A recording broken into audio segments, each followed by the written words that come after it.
안녕하세요.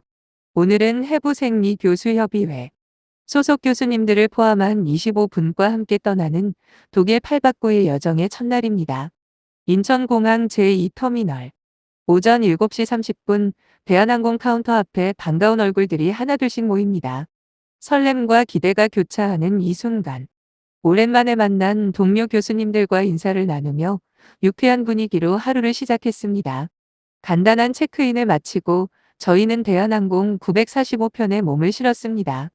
12시간 30분이라는 긴 비행이지만 마음은 이미 유럽의 하늘을 나는 듯 가볍기만 합니다. 드디어 현지 시각 오후 5시 40분 독일 프랑크푸르트 공항에 도착했습니다. 입국 수속과 위탁 소화물 수령을 마친 뒤 공항에서 저희를 반갑게 맞이해 주신 분은 현지 가이드 이명준님. 차분하면서도 세심한 설명으로 첫 만남부터 든든한 인상을 주셨습니다. 이명주 가이드님의 안내로 저녁은 프랑크푸르트의 한 식당 단골에서 가볍게 해결했습니다. 장거리 비행으로 피곤했던 몸이 따뜻한 국물과 정갈한 반찬에 스르르 풀리는 듯합니다. 식사 후에는 프랑크푸르트 중앙역 근처에 위치한 홀리데이 인 호텔에 도착하여 첫날의 여장을 풀었습니다. 창밖으로 보이는 낯선 도시의 불빛들 속에서 내일 시작될 여정에 대한 기대감이 더욱 커집니다. 교수님들과 함께하는 뜻깊은 여행. 그 첫날은 이렇게 설렘 속에서 차분히 마무리되었습니다. 내일부터 펼쳐질 독일의 역사와 문화, 그리고 새로운 배움의 순간들을 기대해 봅니다. 이른 아침, 프랑크푸르트의 차분한 공기 속에서 하루를 시작했습니다. 오전 6시 30분, 호텔 조식으로 든든하게 아침을 채운 뒤 8시 20분에 체크아웃을 마치고 하이델베르크로 출발했습니다.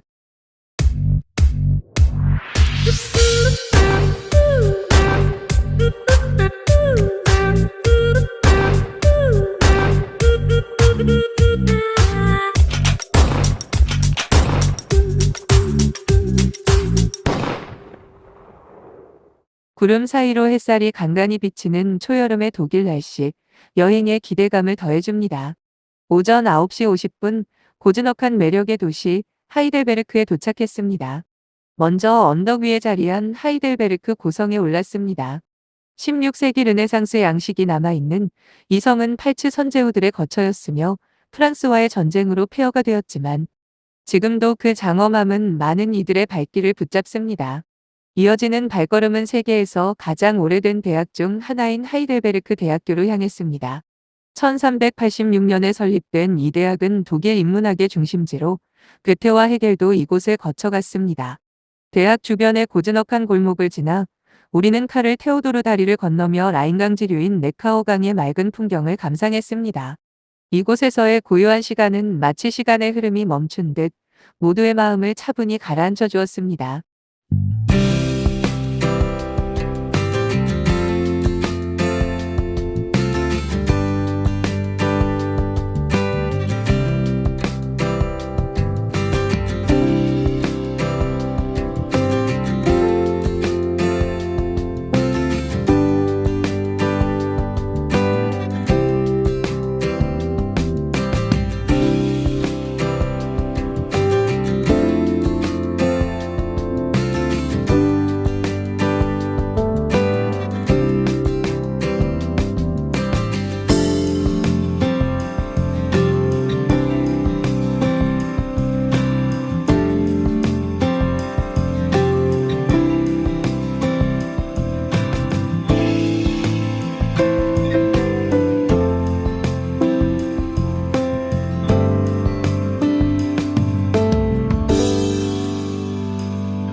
정오 무렵 우리는 규메이시티라는 현지 뷔페 식당에서 점심을 즐겼습니다.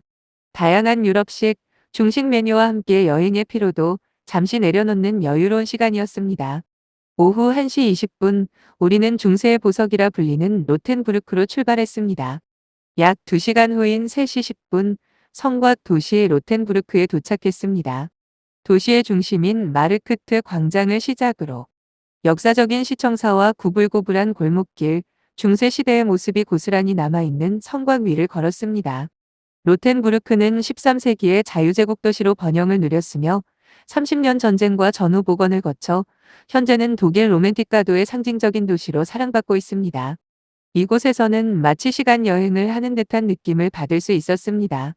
오후 5시 30분, 우리는 오늘의 마지막 목적지인 울름으로 향했고, 오후 6시 50분 무렵 도착했습니다.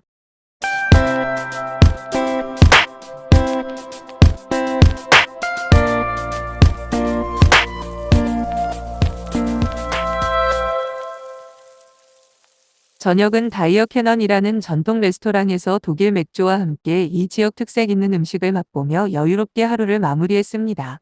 식사 후에는 울름 대성당 앞에 섰습니다. 이 대성당은 세계에서 가장 높은 161.5m의 첨탑을 자랑하는 고딕 양식의 건축물로 울름의 상징이기도 합니다. 하루의 여정을 마친 우리는 숙소인 플라자 파크 호텔에 도착해 여장을 풀고 편안한 밤을 준비합니다. 알찬 하루였던 만큼 내일의 여정도 한층 기대됩니다. 여행 3일차. 오늘은 독일의 지붕 쭈그슈피체를 오르는 특별한 날이었습니다. 오전 7시 호텔 조식으로 하루를 시작한 뒤 8시에 체크아웃을 하고 목적지를 향해 출발했습니다. 하늘엔 잔잔한 구름이 깔려 있었고 알프스로 가까워질수록 산의 윤곽이 선명해졌습니다. 오전 9시 40분경 오스트리아 국경 근처 오토호프 휴터에서 잠시 휴식하며 상쾌한 공기를 마셨습니다. 산바람이 제법 차가웠지만 오히려 알프스가 가까워졌다는 실감이 났습니다. 11시 드디어 쭈그슈피체 케이블카 탑승장에 도착했습니다. 흐린 날씨 속에서 케이블카가 천천히 상승하며 안개와 구름 사이로 드러나는 암벽과 만년설의 조화는 마치 신비로운 세계로 들어가는 듯한 느낌을 주었습니다. 정상에 도착했을 때는 강한 비바람과 구름으로 사방이 온통 하얗게 가려져 있었습니다. 하지만 이내 구름 사이로 잠시 열린 틈. 깎아지른 절벽 아래로 펼쳐진 알프스의 풍광이 눈앞에 드러났습니다. 짧은 순간이었지만 그 장관은 평생 잊지 못할 선물이었습니다. 웅장한 자연 앞에서 겸손해지는 마음, 그리고 함께하는 이 시간의 소중함을 다시 느낄 수 있었습니다. 12시에는 정상에 있는 파노라마 2962 레스토랑에서 현지식을 맛보며 하늘 가까이에서의 식사라는 색다른 경험을 즐겼습니다. 식사 후에는 다시 케이블카를 타고 산악열차 탑승지로 이동한 뒤 오후 1시에 산악열차를 타고 하산했습니다. 열차 출발지 주변은 구름이 걷히며 눈부신 설경이 펼쳐졌고 멀리 이어진 능선과 푸른 숲이 어우러져 장대한 풍경을 그려냈습니다. 조용히 흘러가는 풍경 속에서 마음까지 정화되는 듯했습니다.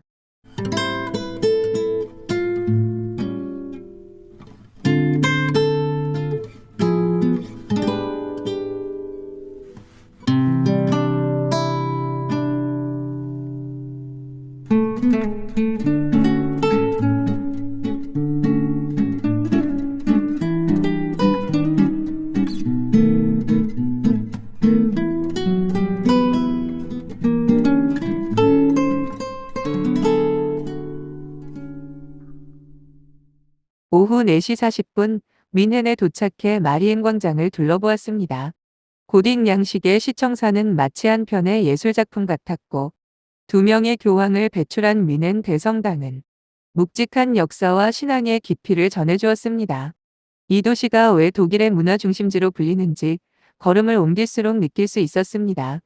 오후 5시 30분 뮌헨을 떠나 저녁 6시 30분경 잉골슈타트의 NH 호텔에 도착해서 여잠을 풀고 호텔 식당에서 간단히 저녁을 해결하며 오늘의 감동을 정리했습니다.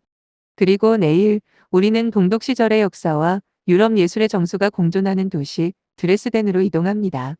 저녁에는 세계적인 오페라 극장에서 열리는 음악회에도 참석할 예정으로 화려한 건축 속에서 울려 퍼즐 클래식 선율을 생각하니 벌써부터 가슴이 벅차오릅니다. 알찬 하루를 보낸 만큼 내일은 또 다른 감동이 우리를 기다리고 있을 것입니다.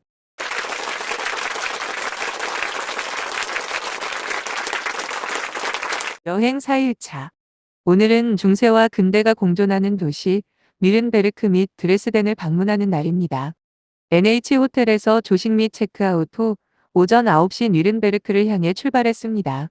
하늘은 옅은 구름이 낀 흐린 날씨였지만 잔잔한 바람과 함께 여행하기엔 더없이 좋은 날이었습니다. 오전 10시 20분경 독일 중세의 상징이라 할 수 있는 윌은 베르크성에 도착했습니다. 신성 로마 제국 시절 황제가 머물던 이곳은 전략적 요충지였고 2차 세계대전 이후 복원되어 지금은 역사 교육의 현장으로도 잘 알려져 있습니다. 성에서 내려다보는 붉은 지붕의 도시 풍경은 마치 동화 속 한 장면처럼 고요하고 아름다웠습니다. 도심으로 내려와 시청사와 바로 옆에 위치한 성 로렌츠 교회를 둘러보았습니다.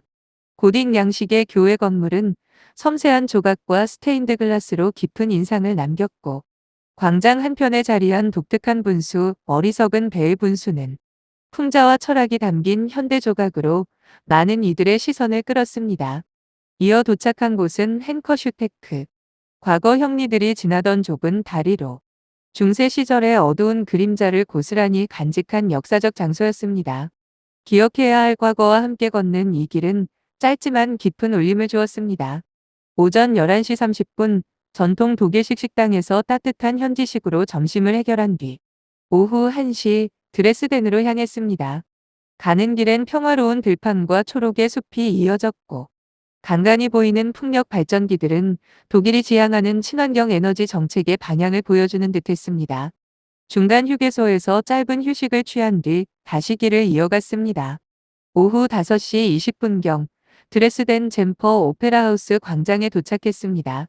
고풍스러운 건축물과 웅장한 오페라 극장이 어우러진 이곳은 유럽 문화예술의 중심이라는 말이 절로 나왔습니다.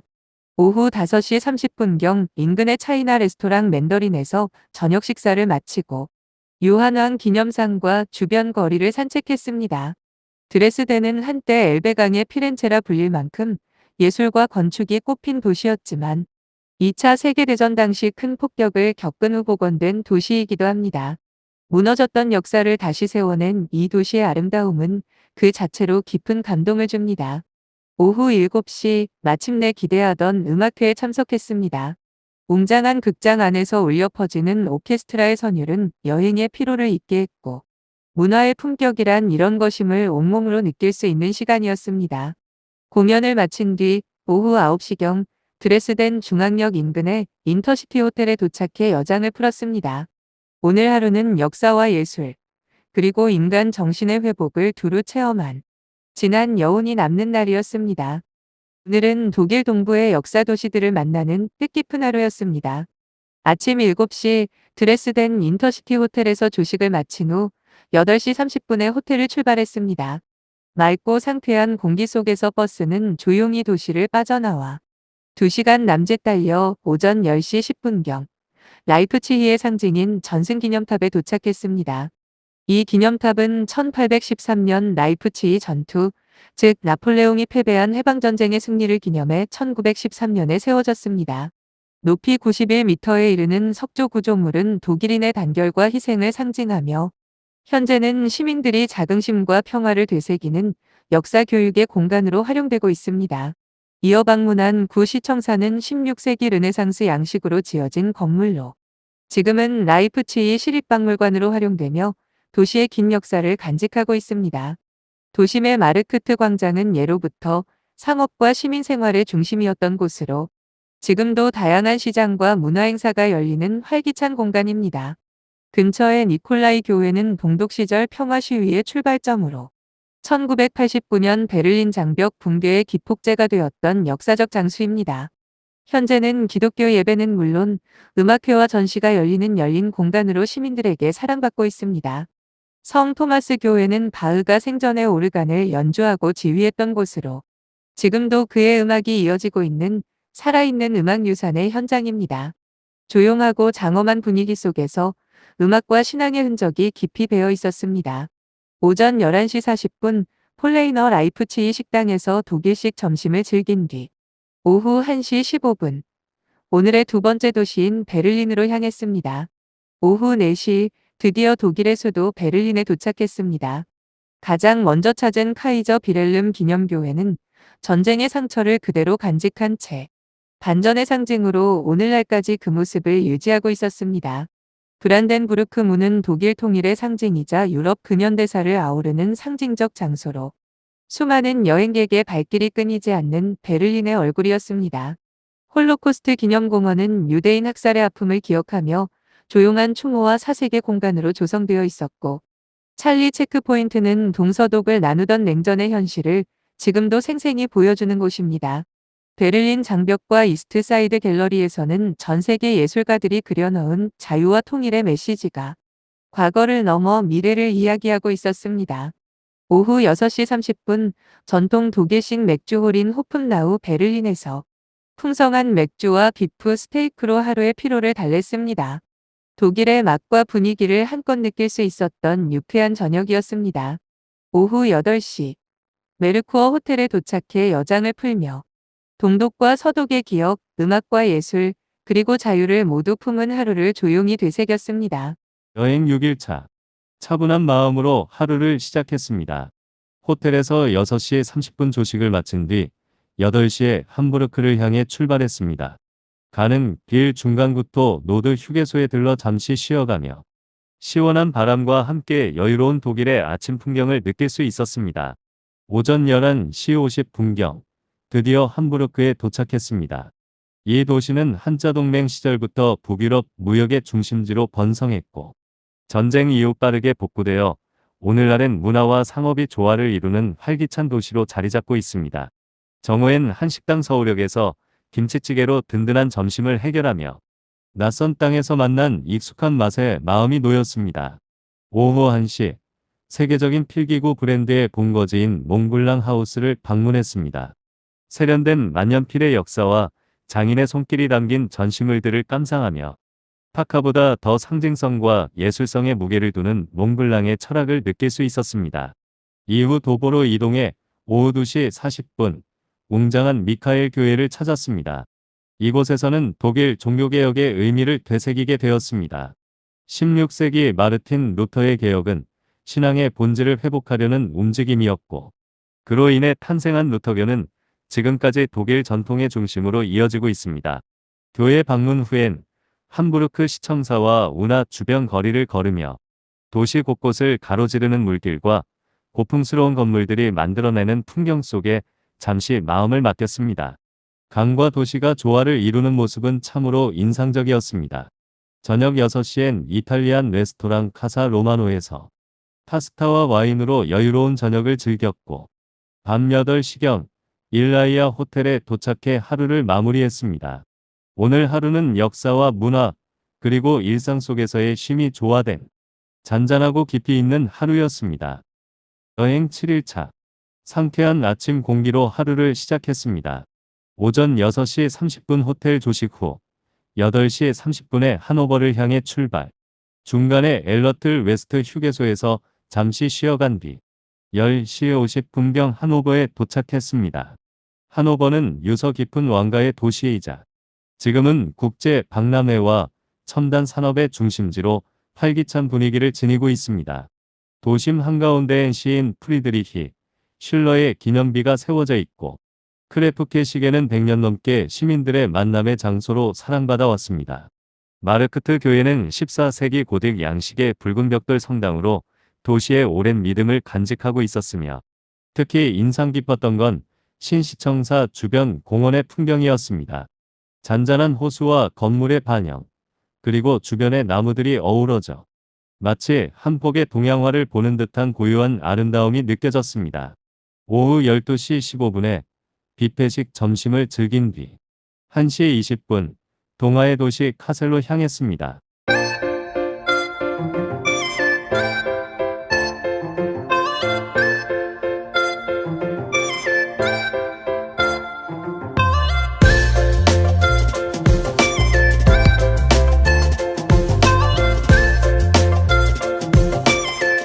오후 4시 20분경 카셀에 도착. 먼저 찾은 헤라클레스 기념상은 도시를 내려다보는 언덕 위 바로크 양식의 걸작으로 웅장하게 서 있었습니다. 그리스 신화 속 영웅 헤라클레스를 형상화한 이 동상은 자연과 인간, 도시와 신화를 연결해주는 상징으로 감동을 주었습니다. 이어 카셀 시청사와 그림 형제 박물관을 방문하여 동화 속 이야기들이 담은 의미를 되새겨보았습니다. 그들의 이야기는 단순한 상상이 아닌 시대와 사람의 삶을 담아낸 지혜의 보고임을 실감했습니다. 저녁 6시 30분 H4 호텔에 도착해 여장을 풀고 7시엔 호텔에서 저녁 식사로 하루를 마무리했습니다. 오늘은 도시의 정취와 동화 속 감성이 어우러진 조용하고 깊이 있는 하루였습니다. 여행의 마지막 날 아침, 조용히 호텔 조식을 마친 뒤 오전 8시에 위데스하임을 향해 출발했습니다. 가는 길 중간 휴게소에서 잠시 쉬며 그간의 여정을 되돌아보는 여유도 가졌습니다. 오전 11시 20분, 라인 강변의 와인 마을 위데스하임에 도착했습니다. 로마 시대부터 이어진 유서 깊은 도시로 포도밭과 라인강이 어우러진 풍경이 참 인상적이었습니다. 아쉽게도 유람선 운항이 취소되어 강 위를 달리지는 못했지만 골목과 언덕을 걷는 짧은 산책만으로도 여운 가득한 시간이었습니다. 정오가 지나 러츠투브에서 함께한 점심은 서로의 여정을 정리하며 나누는 마지막 식사였습니다. 오후 2시 프랑크푸르트 공항으로 향해 세시경 면세점에서 작은 쇼핑을 마친 뒤 4시에 출국장에 도착했습니다. 그동안 함께해 주신 가이드님과 운전기사님께 감사의 인사를 전하며 대한항공 946편에 탑승, 인천을 향해 비행기에 올랐습니다. 공항에서의 작별 인사로 8박 9일의 독일 여정은 따뜻하고 아쉬운 마무리를 맞이했습니다. 이번 여행은 아름다운 풍경과 깊이 있는 역사, 그리고 좋은 분들과 함께한 소중한 기억으로 오래도록 마음에 남을 것입니다.